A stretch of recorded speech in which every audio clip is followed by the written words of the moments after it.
안녕하십니까. 6월 16일 주일이 되었습니다. 복된 주일로 하나님께 큰 영광 올려드리시고 은혜가 충만하시기를 간절히 바랍니다. 오늘 우리들의 말씀 산책은 창세기 38장에 도착했습니다. 37장부터 요셉의 이야기가 시작이 돼서 창세기 마지막 50장까지 이어집니다. 그런데 중간에 38장에는 요셉의 형인 유다가 며느리 다말을 통해서 아들들을 낳는 좀 이상한 이야기가 기록되어 있습니다. 오늘은 38장에서 29절을 읽도록 하겠습니다. 그 손을 도로 들이며 그의 아우가 나오는지라 산파가 이르되 내가 어찌하여 터뜨리고 나오느냐 하였으므로 그 이름을 베레스라 불렀고. 아멘. 세상에서 참 신비한 것 중에 하나가 생명이 탄생하는 것이죠. 38장에는 그 두 아기의 탄생에 관해서 이야기를 하고 있습니다. 근데 사실은 좀 이상한 이야기죠. 민망한 이야기입니다. 이야기의 전말을 간단히 말씀드려보면 유다는 야곱의 네 번째 아들입니다. 그런데 유다에게는 아들이 셋이 있었죠. 그래서 이제 며느리를 맞이했는데 그 며느리가 다말입니다. 근데 그 큰아들이 하나님 보시기에 악해서 죽었어요. 그래서 그 당시에 형이 죽으면 동생이 형수와 결혼해서 형의 뒤를 잇게 만드는 그런 제도가 있지 않았습니까? 그래서 유다는 그 동생을 형수와 결혼하게 했습니다. 그런데 그 동생도 하나님 앞에 악했기 때문에 죽게 됐어요. 그리고 이제 셋째가 남았는데 유다가 겁이 나는 겁니다. 셋째까지 며느리에게 보냈다가 죽으면 어떡하나. 그래서 며느리에게 친정에 가서 기다리고 있어라.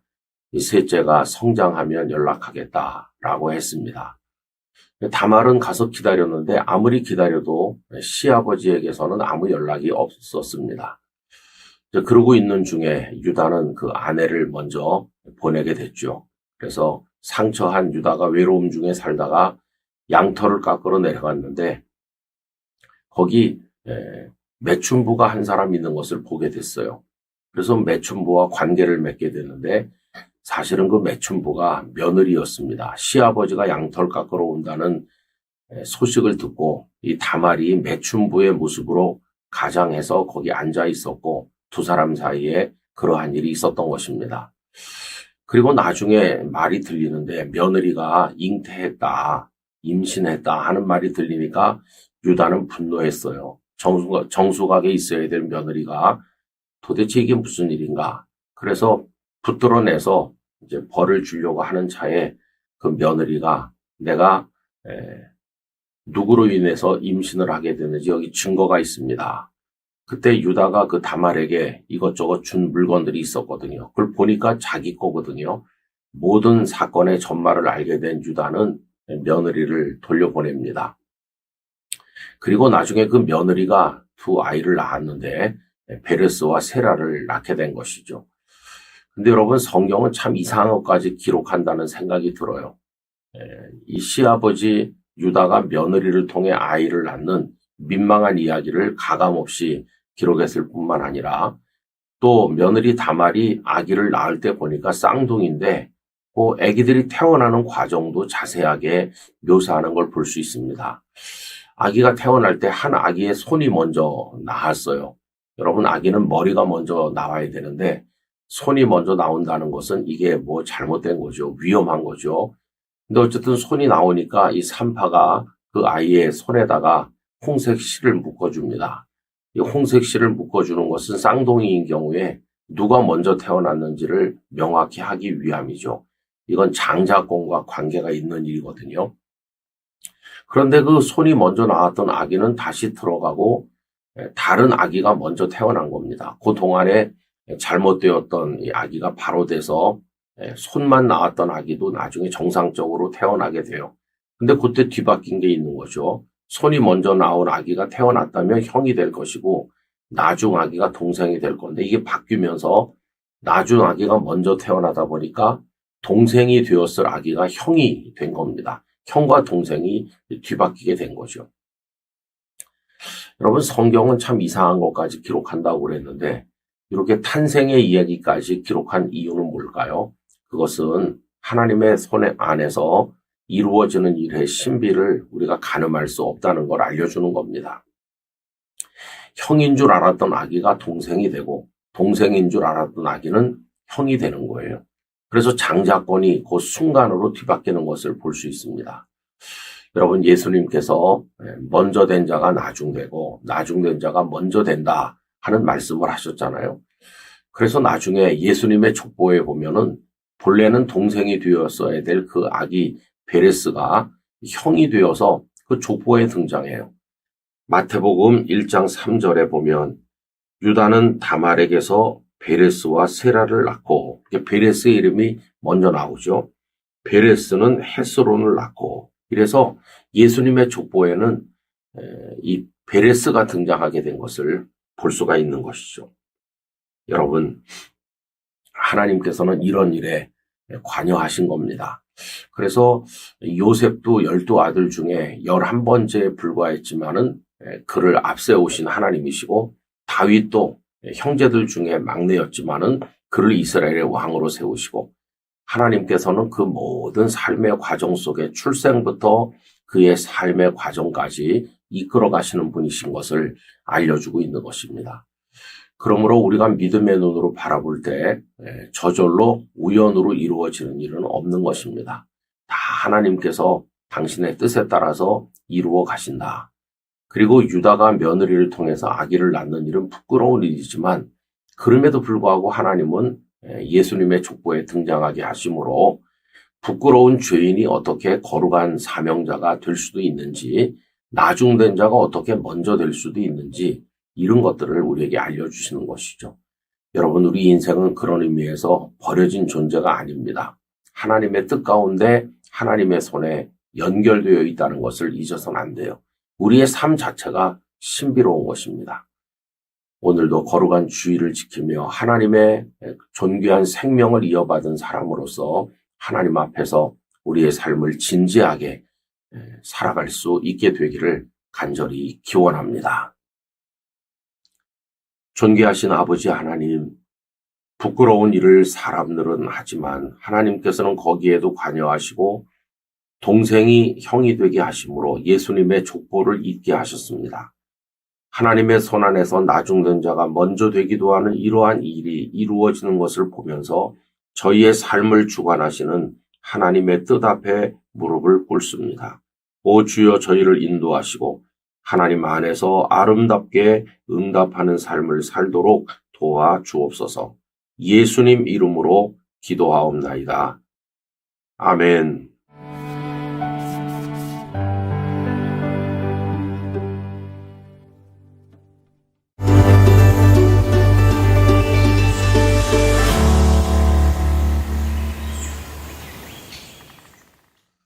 여러분 안녕하십니까? 6월 17일 월요일이 되었습니다.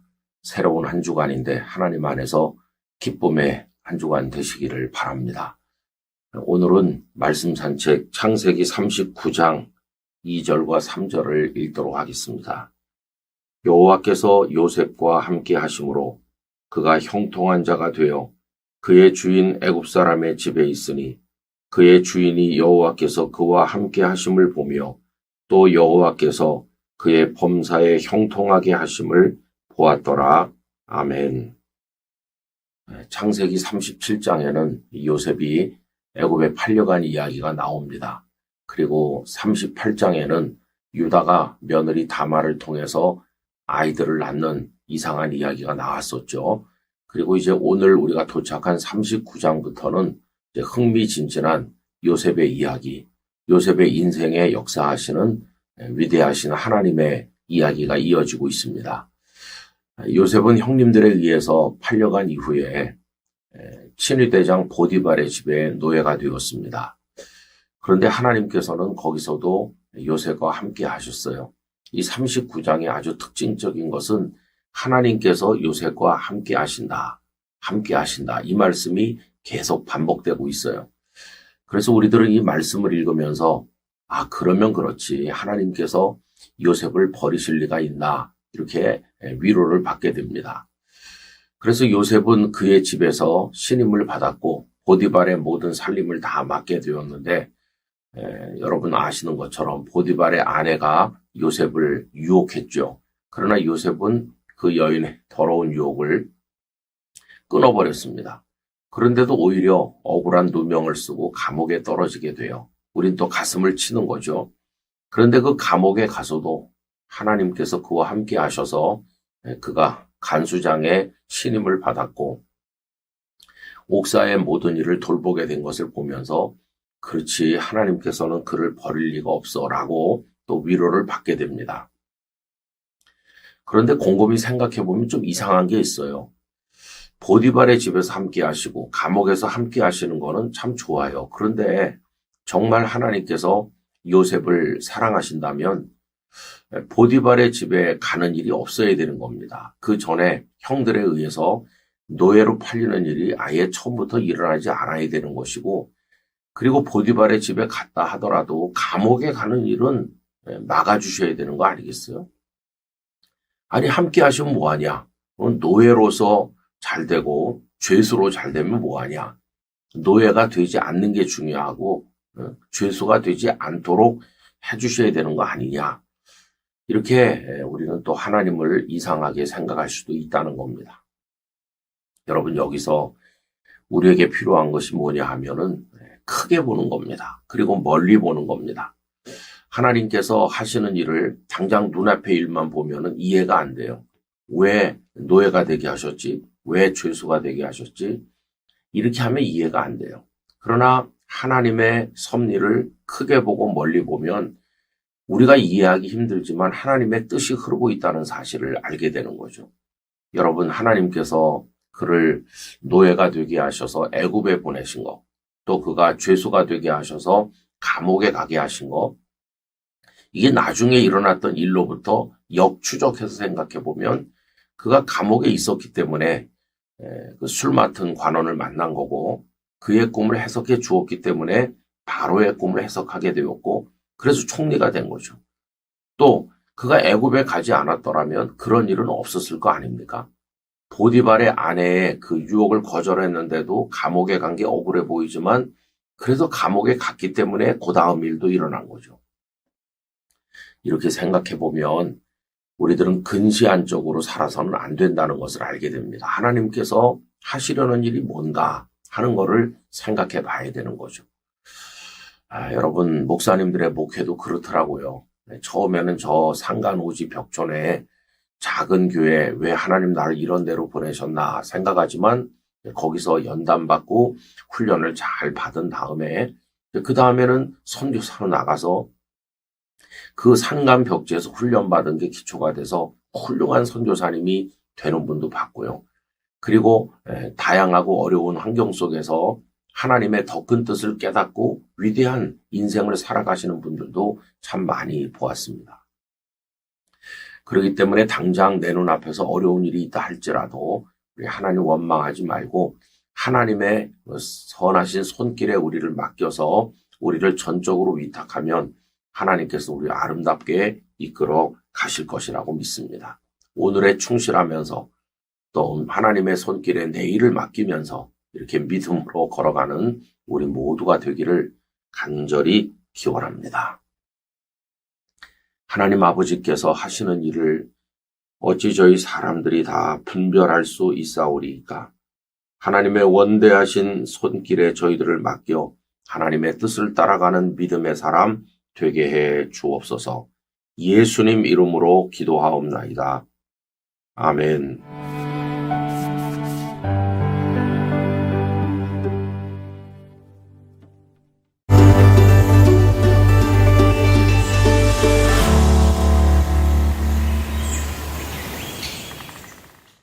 여러분 안녕하세요. 6월 18일 화요일입니다. 오늘도 주님 안에서 평안하시길 바랍니다. 오늘 말씀 산책 창세기 40장에 도착을 했고요. 그 중에서 6절과 7절을 제가 읽어드리겠습니다. 아침에 요셉이 들어가 보니 그들에게 근심의 빛이 있는지라. 요셉이 그 주인의 집에 자기와 함께 갇힌 바로의 신하들에게 묻되 어찌하여 오늘 당신들의 얼굴에 근심의 빛이 있나이까. 아멘. 네, 요셉은 노예에 불과했습니다. 그런데 억울한 누명을 쓰고 감옥에까지 갇히게 되었죠. 근데 그 감옥에 아주 지체가 높은 두 사람이 들어왔어요. 술 맡은 관원과 떡 맡은 관원이 그들입니다. 간수장은 이 두 사람을 요셉에게 맡겨서 수종들게 했습니다. 그런데 사실 비교해보면 이 두 사람은 그래도 지체 높은 사람들이고 또 바깥과도 연결이 많이 되고 또 석방되어 나갈 희망도 있는 사람들이죠. 반면에 요셉은 아무도 찾아오는 사람도 없고 세상으로부터 완전히 잊혀진 사람 아닙니까? 또 누가 그를 귀하게 여기겠습니까? 희망이 없는 걸로 보면 요셉이 훨씬 희망이 없지요. 그런데 어느 날 아침 요셉이 그 두 사람을 보니까 얼굴에 근심이 가득한 거예요. 그래서 어찌하여 당신들의 얼굴에 근심의 빛이 있습니까? 이렇게 질문을 하는 거죠. 여러분, 요셉이 그 두 사람에게 한 이 질문은 굉장한 겁니다. 왜 그러냐 하면 그가 딴 사람으로 바뀌었다는 걸 보여주는 거거든요. 본래 요셉은 혼자서 채색 옷을 입고 아버지 집에서 편안하게 살던 사람 아닙니까? 다른 형제들도 채색 옷을 입는다면 모르겠지만 혼자만 채색 옷을 입는다는 것은 자기밖에 모르는 사람이었다는 뜻입니다. 다른 형제들이 양떼를 몰고 고생을 하든 수고를 하든 난 모르겠어. 나는 채색 옷을 입고 편안히 살면 된다. 이게 얼마나 이기적인 생각입니까? 그런데 하나님께서 그에게 이제 시키시려고 하는 것은 흉년에서 애굽 사람들을 건져내고 많은 생명을 살리는 일 아닙니까? 그런데 자기밖에 모르는 그런 성품 가지고는 그런 일을 할 수 없는 거죠. 왜 하나님께서 그를 17살에 미리 보내서 30살 될 때까지 고생을 하게 하셨을까? 저는 그것이 요셉을 새 사람으로 만들기 위한 훈련의 과정이었다고 생각합니다. 그가 노예가 됐잖아요. 노예가 돼가지고 밑바닥 생활을 하면서 남을 섬기는 일만 한 거예요. 그러다 보니까 언제나 자기 중심적으로 대접받으면서 살던 그가 남을 섬기는 일을 하면서 이제 다른 사람을 사랑하고 다른 사람에게 관심을 가지는 법을 배워나가게 된 거죠. 그래서 어찌하여 당신들의 얼굴에 근심의 빛이 있나이까? 남에게 관심을 보이는 사람으로 그가 바뀌었다는 것을 보여주는 겁니다. 여러분, 이렇게 해서 요셉이 다른 이들을 돌보는 사람으로 그의 인품이 바뀐 다음에 하나님께서는 이제는 됐다 하면서 그를 애굽의 총리가 되게 하신 겁니다. 여러분, 저는 큰 일을 하겠다고 기도하는 사람들을 많이 보았는데 자기 자신이 큰 사람이 되기 위해 기도하는 사람을 별로 보지 못했어요. 큰 일을 누가 하는 겁니까? 꿈만 가진다고 되는 게 아니고 그런 일을 할 만한 그릇이 준비될 때 하나님께서 맡기시는 거죠. 그래서 우리는 우리 자신이 변화되고 우리 자신이 준비되고 우리 자신이 하나님의 마음에 맞는 사람이 되기 위한 기도를 더 많이 먼저 해야 된다는 것을 알게 됩니다. 그렇게 할 때 하나님께서 우리를 복되게 사용하실 겁니다. 그래서 어떤 부분에 우리가 부족한지 하나님께 우리 자신을 언제나 비춰보면서 우리를 새롭게 하시는 하나님의 그 은혜를 구하는 사람이 되어야 할 것입니다. 이 영상을 함께 하시는 모든 분들에게 요셉을 성숙한 새로운 사람이 되게 하신 은혜가 임해서 우리 모두도 새로워지기를, 성숙하게 되기를 간절히 소망합니다. 아버지 하나님, 자기밖에 모르던 요셉이 다른 이들의 얼굴에 근심을 살피는 사람으로 변화된 것처럼 저희 자신이 변화되게 하셔서 하나님 맡겨주시는 큰 일도 감당할 수 있도록 준비되게 하여 주옵소서. 예수님 이름으로 기도하옵나이다. 아멘.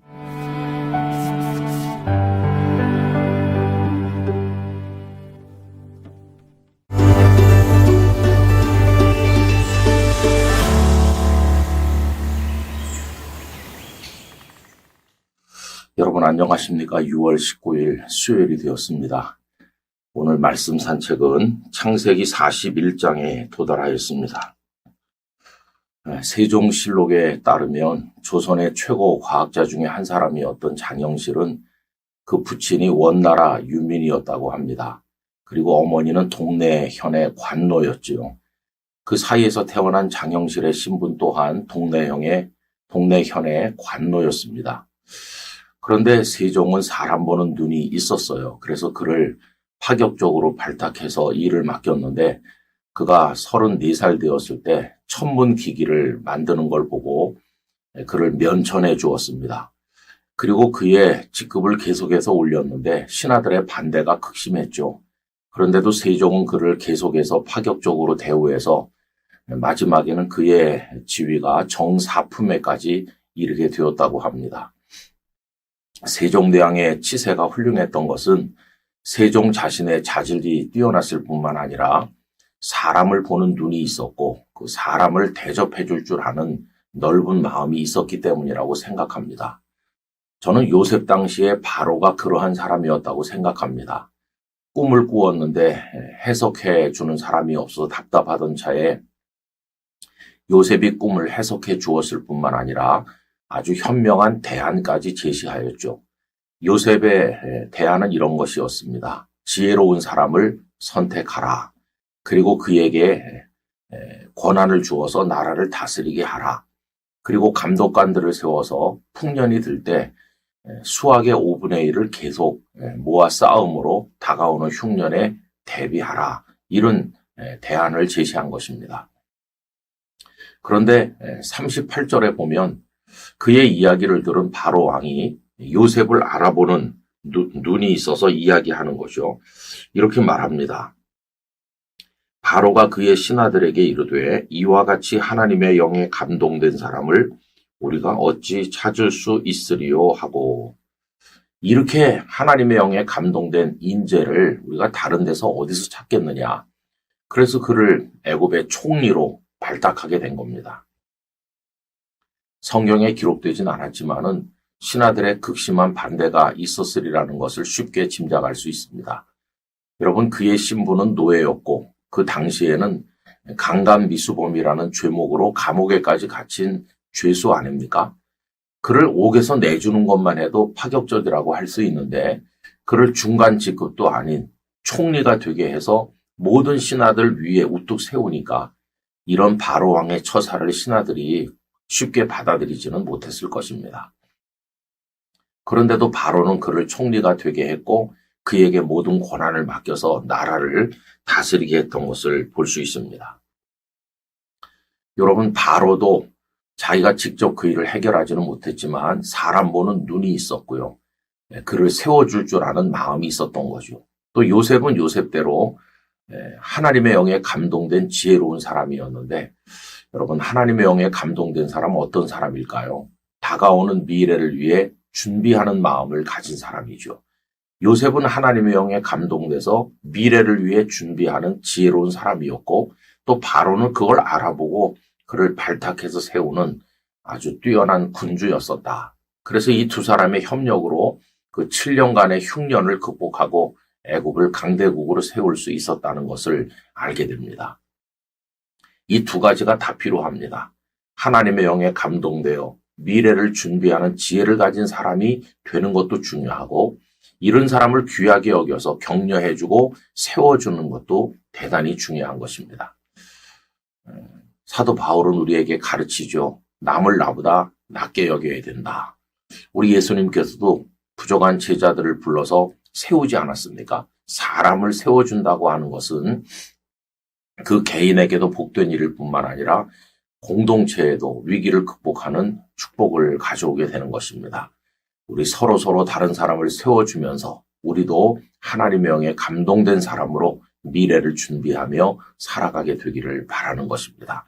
참 멋진 이야기인데 이런 일들이 우리나라 정치계에서도 경제계에서도 여러 분야에서도 이루어지기를 간절히 염원하고, 특별히 우리 영락교회와 한국의 여러 교회들 안에서 서로 세워주는 일이 이루어지기를 진심으로 소원합니다. 전능하신 아버지 하나님, 바로 왕은 요셉을 알아보는 눈이 있었고 그를 세워서 애굽의 총리가 되게 하여 나라를 맡김으로 위난에서 나라를 구하는 군왕이 되었고, 또 요셉은 요셉대로 하나님의 영에 감동되어 미래를 준비하는 지혜를 가졌습니다. 저희들이 그러한 사람이 될 뿐만 아니라 서로를 세워주는 덕스러운 그리스도인으로 살아가게 하시고 피차에 이렇게 함으로 우리의 위기를 극복하고 하나님의 뜻을 이루게 하여 주옵소서. 예수님 이름으로 기도하옵나이다. 아멘.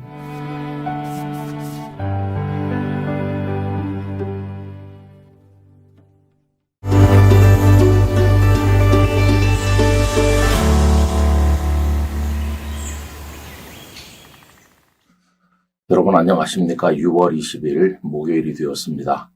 오늘도 주님 안에서 평안하시기를 바랍니다. 오늘 우리들의 말씀 산책은 창세기 42장이 되겠습니다. 여러분 고양이 목에 방울 달기 이야기를 잘 아시죠? 묘두혈령이라고 하는데요. 이 이야기는 전 세계적으로 널리 퍼져 있습니다. 거슬러 올라가면 그리스의 유명한 이솝우화에도 나오고 또 우리나라에도 1530년 전후에 엄연순이라는 책에도 나오고 1678년에 순오지라는 책에도 나온다고 합니다. 고양이 때문에 고통받는 쥐들이 모여서 회의를 했는데요. 어떤 생쥐 한 마리가 고양이 목에 방울을 달면 그 소리를 듣고 미리 피할 수 있다는 안을 냈습니다.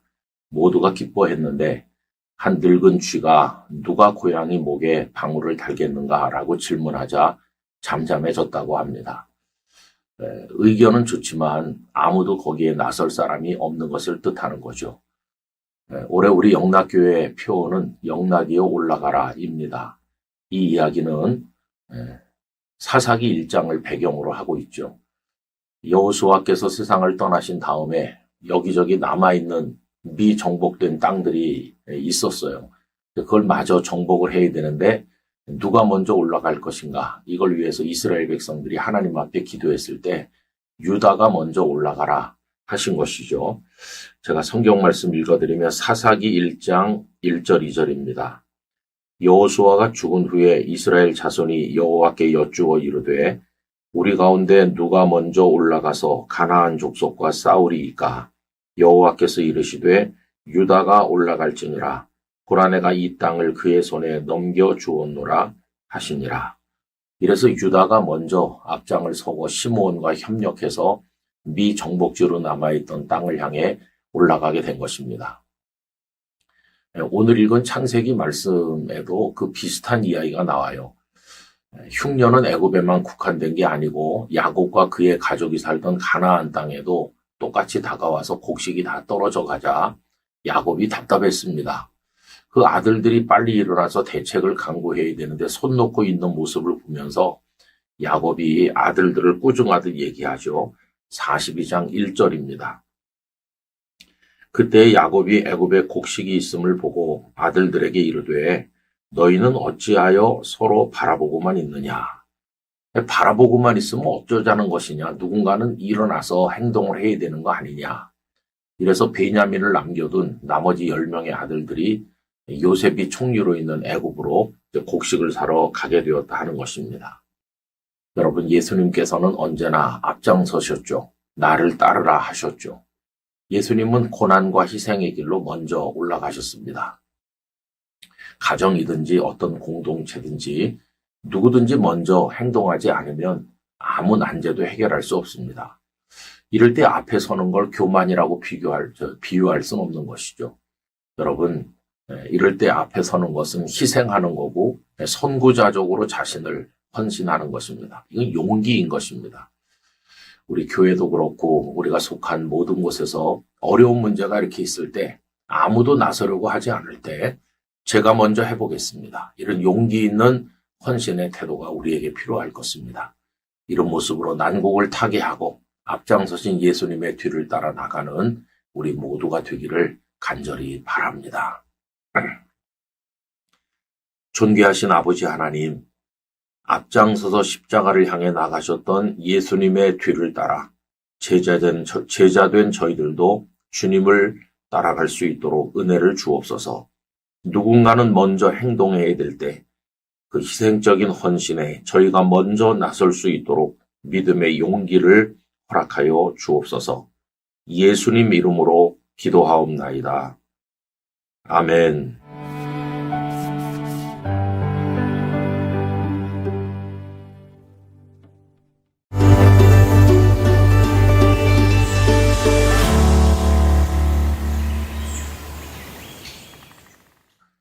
여러분 잘 지내십니까?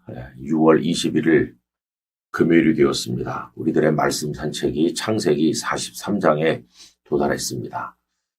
야곱의 아들들이 애굽에 가서 곡식을 사가지고 왔는데 그 곡식이 벌써 떨어지게 되었습니다. 그러자 야곱은 아들들을 재촉하죠. 다시 가서 곡식을 사오너라. 근데 이 10명의 아들들은 움직일 생각을 못합니다. 왜 그러냐 하면은 요셉이 시므온을 가두어 놓았고, 그리고 다음번에 올 때는 너희들의 말이 진실임을 증명하기 위해서 막내 동생을 데려오너라. 그러지 않으면 나를 보지 못할 것이다. 이랬기 때문입니다.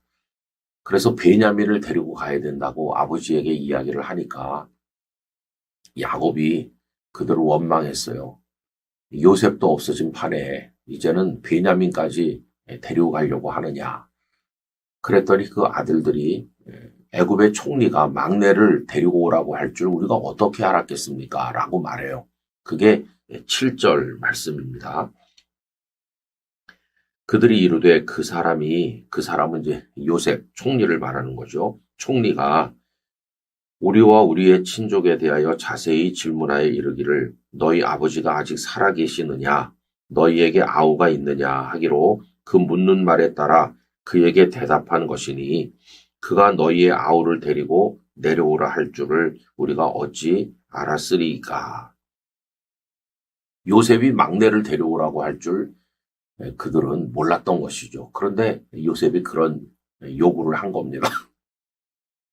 여러분, 우리들은 모르는 게 참 많아요. 공부를 하지 않으면 지식을 모르게 되고 또 어떤 물건을 감춰놓으면 그게 어디 있는지 또 모르게 되는 건데 가장 치명적으로 모르는 것은 미래를 모른다는 거예요. 요셉이 그렇게 나올 줄 형제들은 몰랐던 것처럼 우리들은 한치 앞도 알지를 못합니다. 모르면서도 아는 척하고 사는 게 우리 인생이라는 생각이 듭니다. 그 플라톤이 쓴 소크라테스의 변명이라고 하는 책을 여러분 아시잖아요. 소크라테스는 독배를 마시고 죽게 됐는데 그 아테네 시민들에게 마지막으로 했던 이야기를 담은 것이 그 책이라고 합니다. 근데 소크라테스는 이렇게 말해요. 당신들이 나를 이렇게 독배를 먹게 해서 죽게 하지만은 그래도 내가 당신들보다 낫다. 왜 그러냐 하면 나는 당신들이 모르는 것을 알고 있기 때문이다. 그러면 소크라테스가 아테네 시민들이 모르는 걸 알고 있다고 그랬는데 뭘 알고 있는 걸까요? 그것은 이겁니다. 나는 내가 아무것도 모르는 존재라는 것을 알고 있다. 그런데 당신들은 당신들이 아무것도 모르는 존재라는 걸 모르고 산다. 이렇게 말해요. 여러분, 소크라테스가 너 자신을 알라고 말했다는 유명한 경고가 있습니다만은 너 자신을 알라고 할 때 그 너가 누굴까요? 그것은 아무것도 모르는 존재, 그걸 말하는 거예요. 여러분, 사람이 하나님 앞에서 살아갈 때 나는 아무것도 모르는 존재지 이것만 알고 살아도 겸손할 겁니다. 하나님은 모든 걸 아시는 전지한 분이심에 비해서 우리는 아는 게 없어요. 이런 존재의 차이는 우리에게 겸손을 요구하는 겁니다. 그래서 하나님 앞에 엎드릴 수밖에 없는 거죠. 오늘 무슨 일이 있을는지, 내일 무슨 일이 있을는지, 그리고 그 내일이 우리에게 오기나 할 것인지 우리는 아무것도 알지 못해요. 그렇기 때문에 우리는 하나님 앞에 우리 자신을 맡겨야 되는 것이고 겸손해야 되는 것이고 하나님의 은혜를 구해야만 되는 것입니다. 어찌 알겠는가? 이게 우리의 어쩔 수 없는 탄식이요. 하나님을 의지할 수밖에 없는 존재의 모습인 것이죠.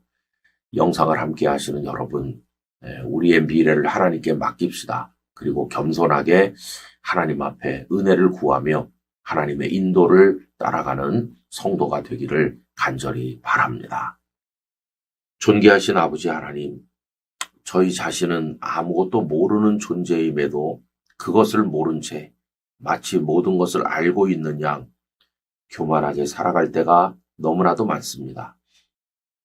겸손히 하나님 앞에 고개를 숙이게 하시고 하나님의 은혜를 구하는 성도로 살도록 저희들을 이끌어 주옵소서.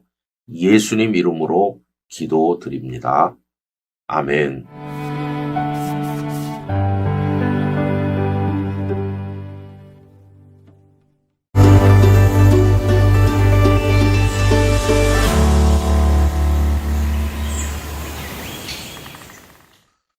아, 6월 22일 토요일이 되었습니다. 하나님의 은혜가 오늘도 함께 하시기를 바라고 내일 주일을 위해 잘 준비하기를 원합니다. 오늘 우리들의 말씀 산책은 창세기 44장에 도착했습니다. 여러분, 꿩 대신 닭이라고 하는 말이 있죠. 이 말의 유래가 어떤지 정확히 알지는 잘 못하는데 여러 인터넷 자료 같은 데 보면은 예전에 설날에 떡국 끓이던 이야기와 관련이 있다고 합니다. 부잣집에서는 꿩으로 국물을 냈다 그래요. 꿩 고기로. 그래서 떡국을 끓여 먹었는데 꿩이 귀하지 않습니까? 그래서 일반 가정에서는 닭으로 했다. 닭국물에 떡국을 끓여 먹었다. 그래서 꿩 대신 닭이라는 말이 나왔다. 이렇게 설명되어 있는 것을 본 적이 있습니다. 근데 오늘 읽은 창세기 44장에도 그 비슷한 이야기가 나오죠.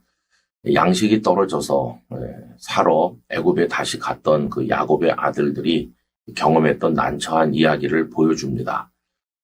곡식을 사가지고 다시 이제 돌아가는데 요셉은 그 시종들에게 그들의 곡식 자루 안에 곡식을 사기 위해서 가져왔던 돈을 도로 다 넣어줘라. 그리고 막내인 베냐민의 그 자루 안에는 은잔을 넣어줘라. 이렇게 시킨 겁니다. 이들이 이제 떠나서 출발해서 가는데 쫓아온 거예요. 그리고는 너희들이 우리 총리 주인의 은잔을 훔쳤다.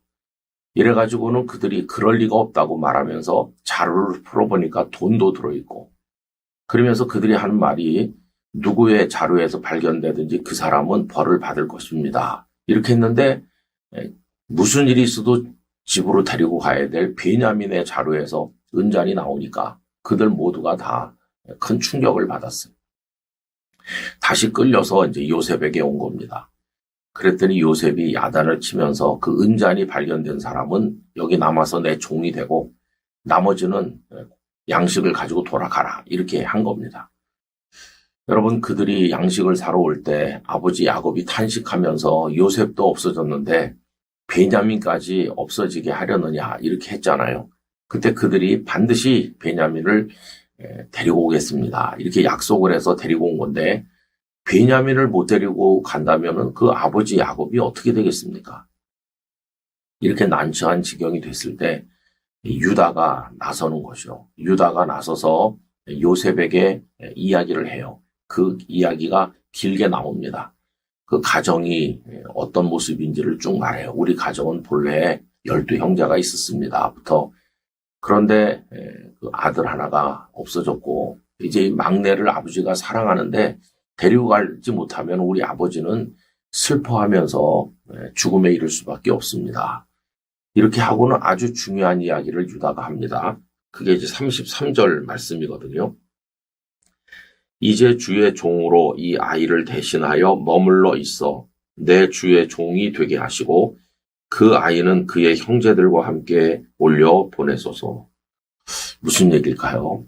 제가 우리 동생을 대신해서 여기 남아서 당신의 종이 될 테니 내 동생 베냐민은 돌려보내서 우리 아버지에게 위로가 되게 해달라.